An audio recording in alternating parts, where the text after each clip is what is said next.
Welcome back to New Amsterdam Radio, the podcast for creatives with a desire. Flobo Boyce, the mayor in the mayor's office, speaking with people who are doing the things for the community and us as well, newamsterdam.com. And well, I'm being joined by, once again, one of my favorite friends of all time, Dr. Oliver Phillips. How's it going, sir?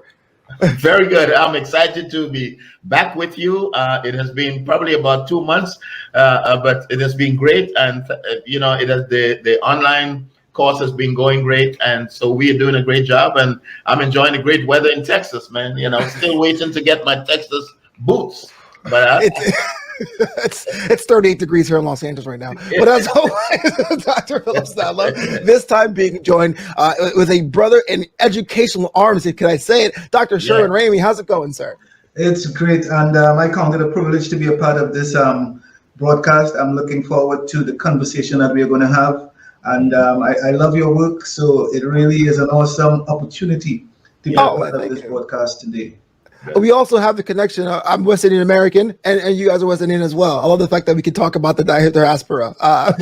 But today, the more pressing issue is that you guys have worked together on a fantastic book. It's called Come Let Me Bless You, Ministry Built on Love for People. Talk about that. I mean, it doesn't take a whole lot to say I have content, but content that matters is something that's super important. Dr. Ramey, let me start with you. How did everything come together? What I would say is that I have been a member of staff of the Community Missionary Baptist Church here in Texas. Mm-hmm. The church operates in two locations, two cities, City of DeSoto, the city of Cedar Hill. And this ministry is led by a very charismatic leader in the person of Dr. Oscar Dion Epps, Jr., Senior.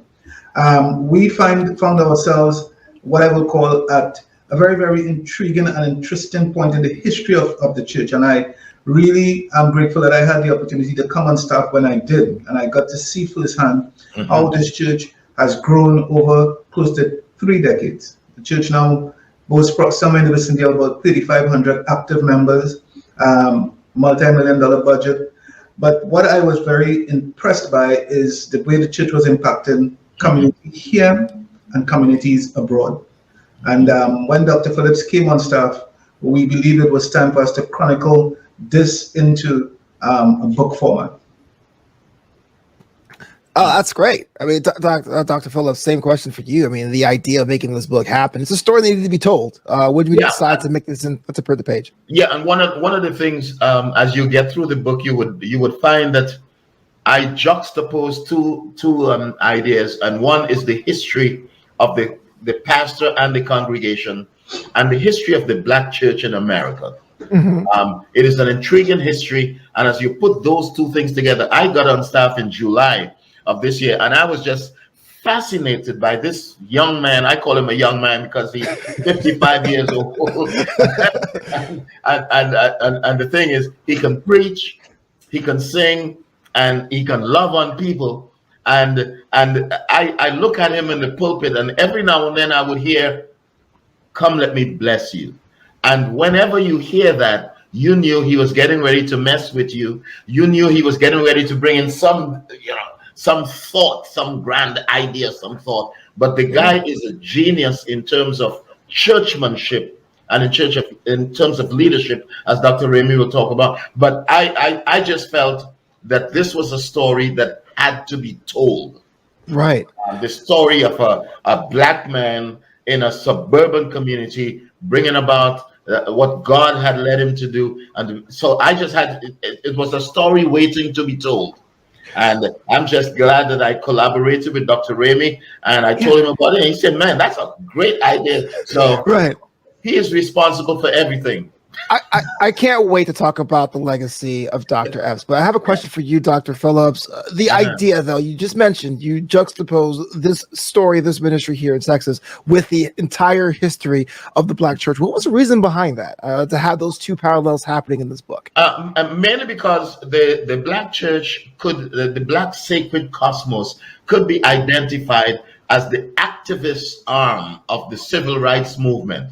I am convinced that there would never have been a civil rights movement without the Black church. So the Black church was integral as the womb in which a lot of our black leaders were born. And our black leaders have kept the fires burning in terms of justice and in terms of civil rights. And I think that on the one hand, you see a macrocosm, the black church in America, and the microcosm could be identified as this community missionary Baptist church that is activist in their agenda and their missional objective. So I think I just had to do that to bring those two things together.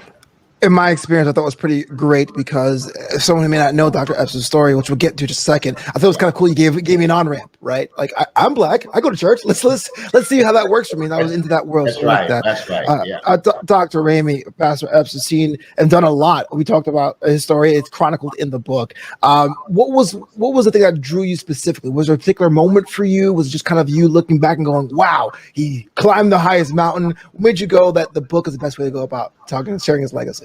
And I think that's a very, very, very foundational question, and I'll tell you why.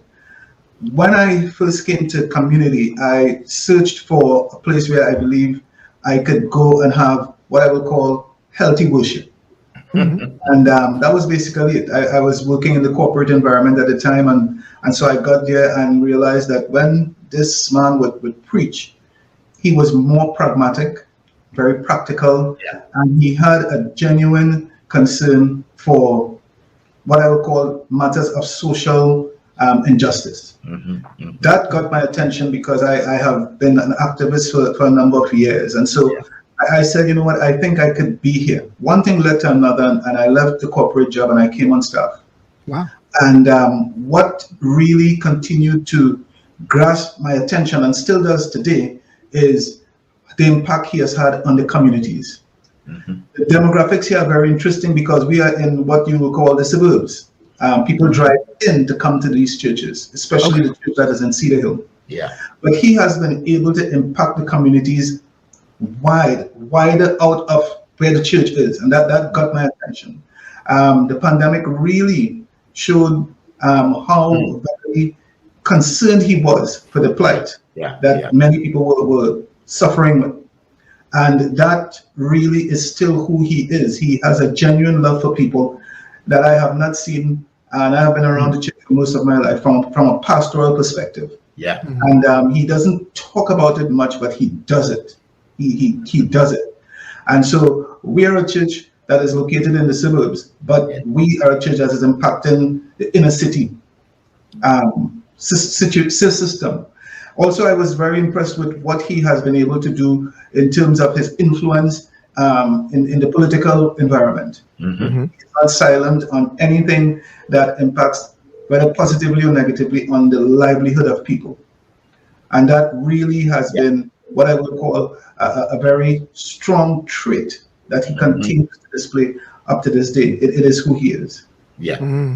Yeah, that's very, very insightful. So 2 chapters you put pen to paper on, focus on the Epps School of Ministry and Dr. Epps' leadership. And if I can do a quote here, tell me more about the extraordinary people providing services aspect of the ministry, where the foundations are listed as teaching will prepare, learning will prevail. I thought was a pretty cool idea. That's Dr. Ramey.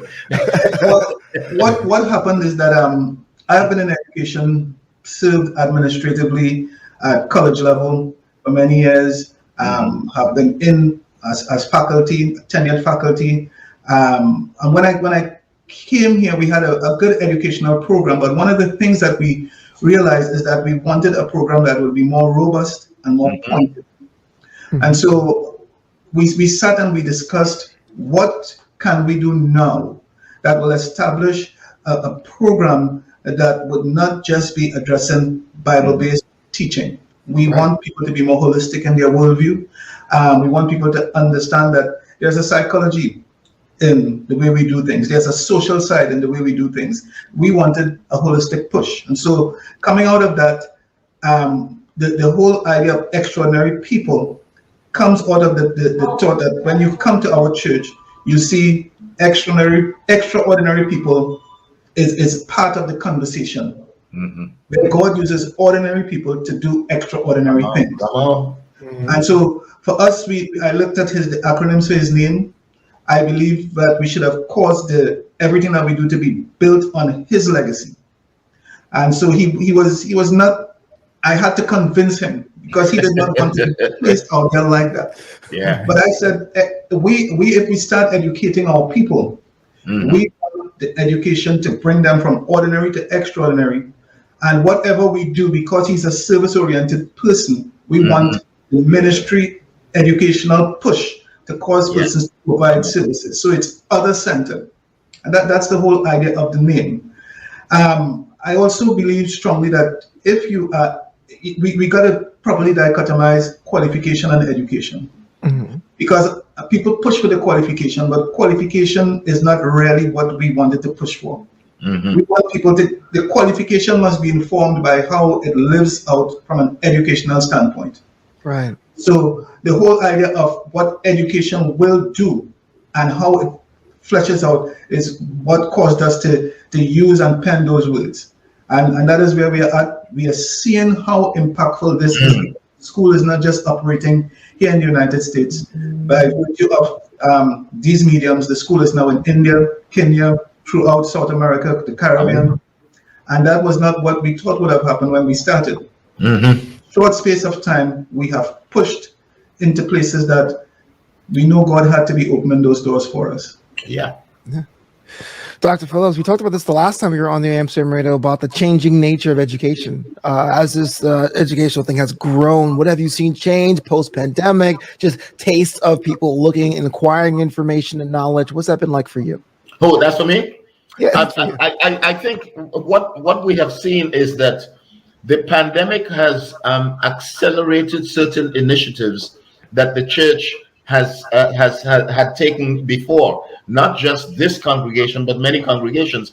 The virtual community is growing, and the virtual community has always been significant to the church, but the pandemic has accelerated that initiative in the sense that now people are realizing that this virtual community is real. And so it has also been translated to education, as Dr. Ramey has attested to, that now we are realizing the importance of online education, that people, because of social distancing and because of other protocols that we have to observe in the midst of the pandemic, I think that online learning is significantly important, and it will play a very important role post-pandemic. Sure. Dr. Ramey, it's a kind of an awkward question, but I have to ask. When you were showing out drafts to stakeholders and Epps family, what was the feedback you got, if anything? What did they say when they were going through the leaves of your chapters? And it was mentally taxing at times. This was new, and whenever you are introducing a new initiative that crosses what we'll call traditional boundaries, there will always be misconceptions. There would always be some perceptions that are based on what I would call antiquated thinking. But we had to prove in many instances that this would make sense. As we put the board together and we got the stakeholders together, we had to have hours of showing the validity in what we were trying to do. And now we have the power of hindsight, and we can look and say, you know what, this was a good move.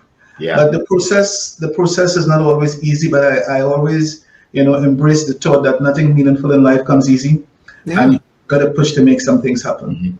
I was in Florida when the accreditation took place. I think it was the 18th of June or something, and Dr. Ramey called me and he says, "Man, this was tiring because they put the school through the ringers." And it was a very good process. And I think one of the things that Dr. Epps is proud of more than anything else is this whole idea of Epps School of Ministry that can prepare students for tomorrow. And so I think that we have an opportunity here in Texas and beyond to be able to prepare ministers and church leaders in a way that is very significant. And I think we'll make a mark. But the whole idea of the book is that this Dr. Epps is an ordinary pastor that is doing extraordinary things, but we just felt the story had to be told. And it is good for seminarians and it's good for church leaders to read about it, because it is the story of God's working in the midst of a black church and in the midst of the community, and to make transformative change and lasting change in the community. And I think that's the commitment of the congregation. Oh, yes. A question for either one of you. How long did it take to put everything together, from the idea, from the drafts to it being on sale? What was the process like? Walk me through that. The school or the book?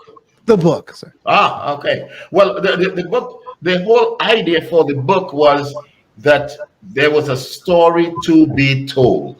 Correct. And if there's a story to be told, then somebody has to tell the story. The most difficult part for me, because I'm only there 6 months, so it was a question of, I could not have done it without Dr. Ramey, because he was there before I got there. But I did some of the interviews, and he did some of the interviews, and it was an effort that we had. But I had to depend on him, because he knew much more than I, So any mistakes in the book is his. But he can more address the fact when I told him, hey, let's do a book, and I think he can deal with that. Yeah, Dr. Ramey, what was the timeline like? Was it months with sleepless nights?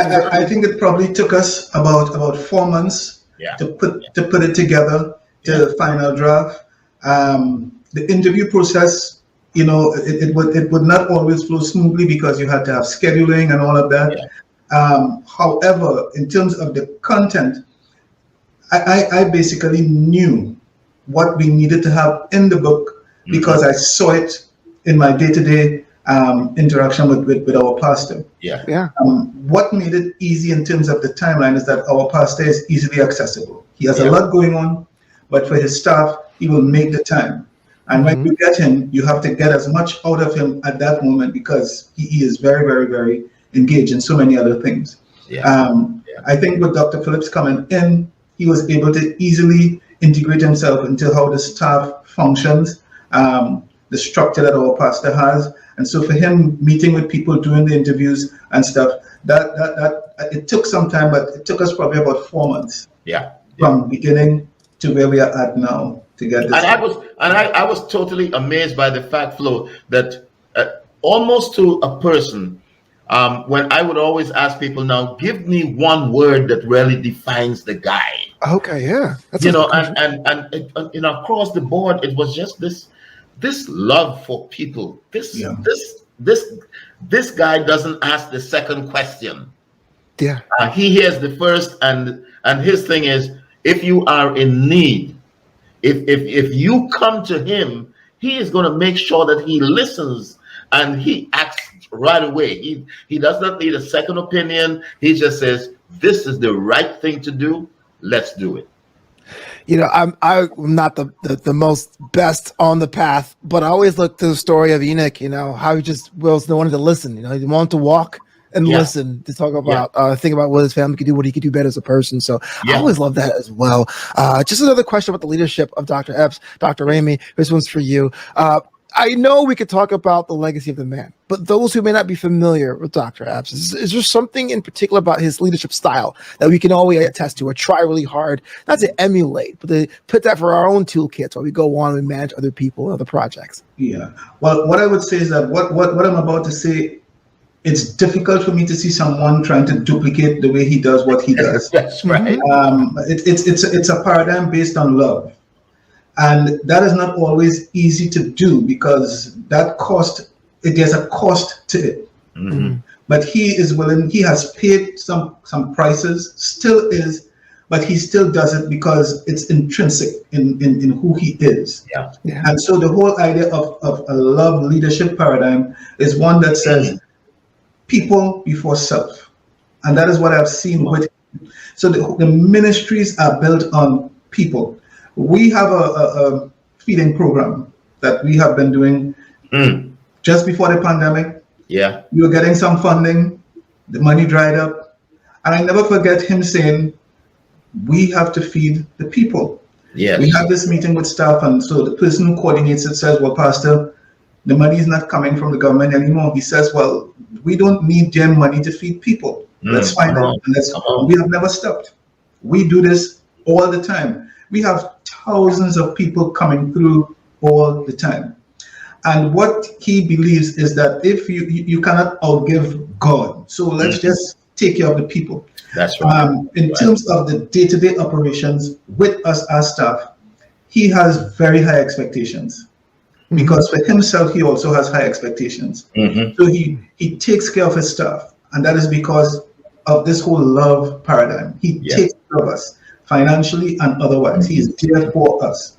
So you find yourself in a position as a member of staff where you're saying, I feel a sense of moral obligation to reciprocate this. So it's a different approach to leadership where it's not, I need you to do, and he gives you this long job description. That's right. He said, if you love people, come on. I should not have to come and tell you what needs to be done. Everything that we do is more other-centered. And that is something that I see very central in his approach to leadership. And I think one of the things that I really admired in terms of the lead, and this happened just a few weeks ago. I walked into a certain room and I saw the pastor stacking chairs, and he was just pulling chairs out of a room. And I heard all the noise and the commotion, and I walked out there and I said, Pastor, you need not be doing this. You have enough people that. And he says, no, I show people what to do. I work with them. I make sure that I work with them. So that whole concept of servant leadership, I think, is a part of his nature.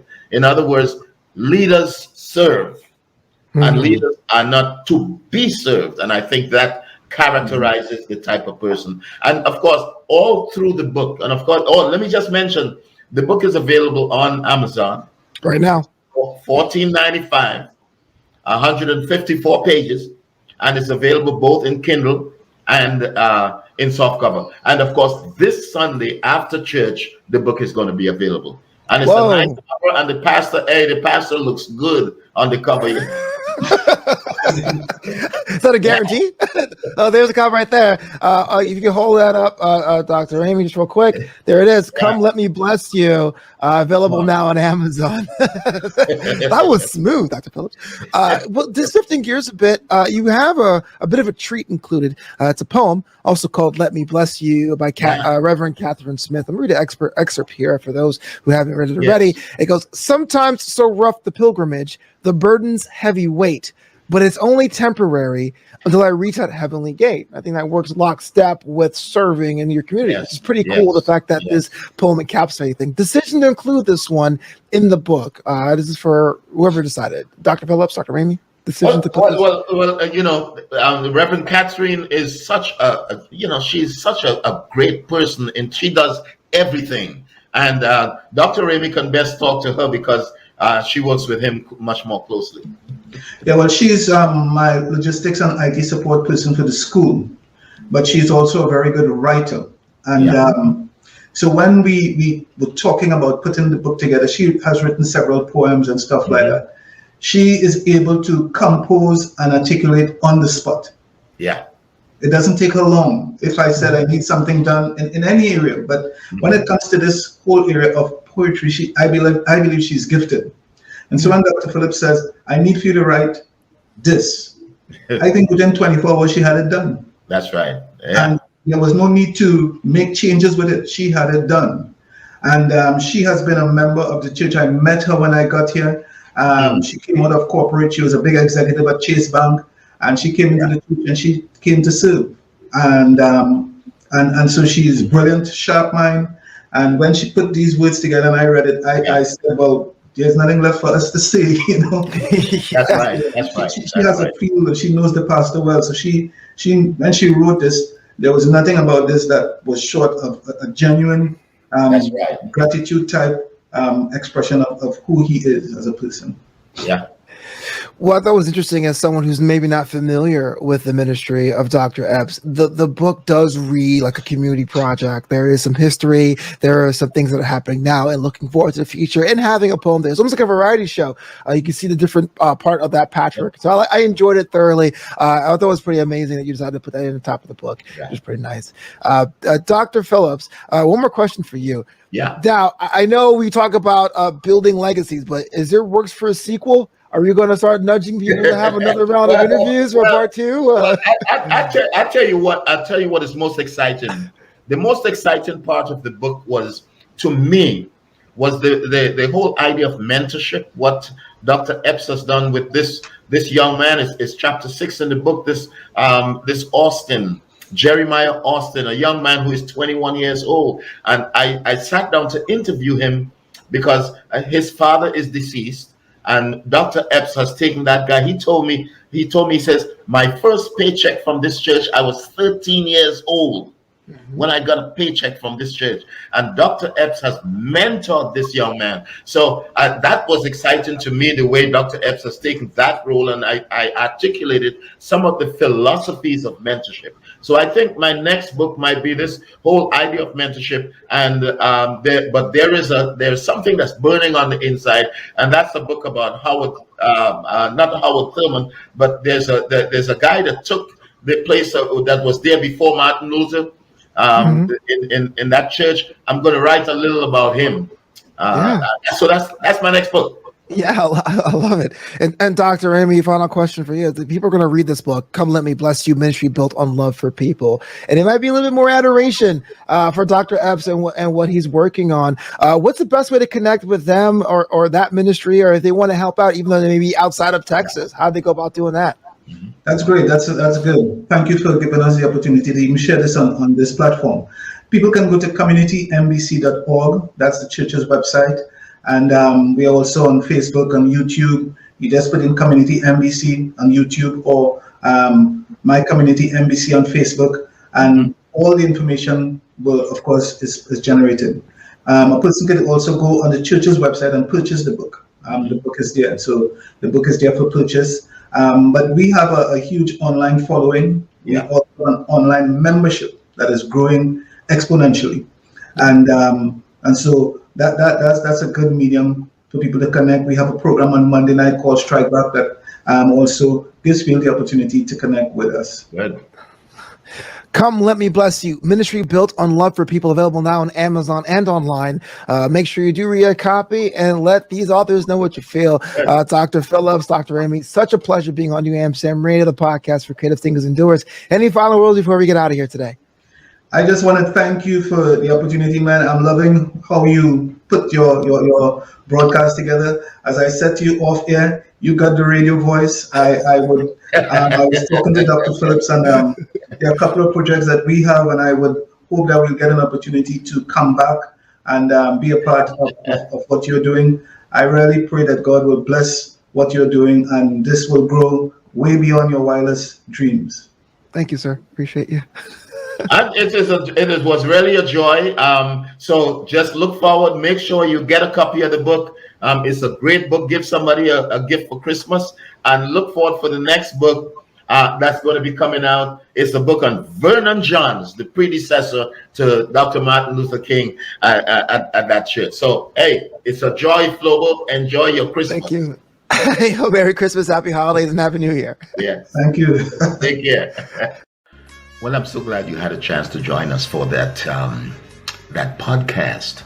And so let me just say that the book will be available this Sunday after the service at both our Beltline campus and our Cedar Hill campus. So you can get a copy of the book. It's $15.